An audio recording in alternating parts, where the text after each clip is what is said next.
I was just an insecure, scared kid. And the only way I could find myself was through putting myself through the worst thing possible. How did you have the insight, though? Like, that's so counterintuitive. Like, most people, that's precisely what they're trying to get away from. Right. So what was it in you at that moment? You're overweight. You've been bullied, essentially, your entire life up to that point. What makes you go, all right, motherfucker, like, that's what I've got to do? Well, no one was helping me out. So my dad made my mom kind of irregular. So she worked 3 jobs, went to college full time, so she was never around. One time this person drew a picture of me and, said, "We're going to kill you, nigger," on my Spanish notebook. And I took it to my principal. And my principal said, "They spelled nigger Niger." That was the best advice he can give me. So long story short, what I realized was no one was here to help me. And the feeling I had every morning, I started shaving my head when I was 16 years old. And the feeling I had every morning. I'm about to give up. It was still over 8 hours till the sun came up. 8 more hours of bone-chilling cold.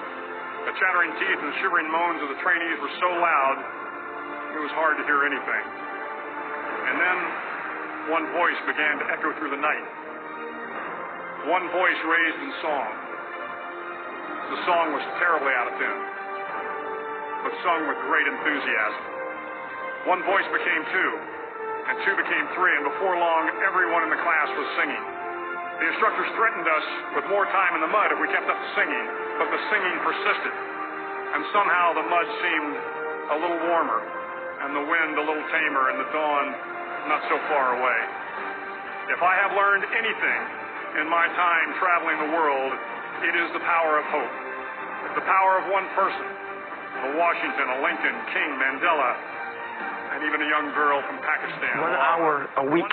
So for 4 hours a month, I had 6 months to study for my last test. I was going to take the ASVAB test 3 times. And I studied my ass off and passed it. And I got in the Air Force and realized there was more things in front of me.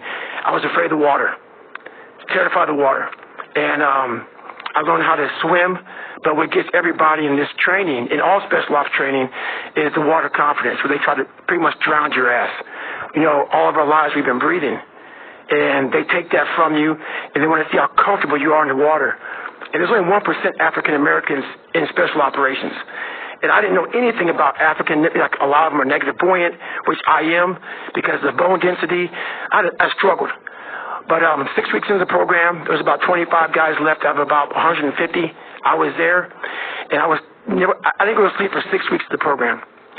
And I wanted to quit so badly, but I quit everything in my life. I copied through school. I wanted to prove people wrong.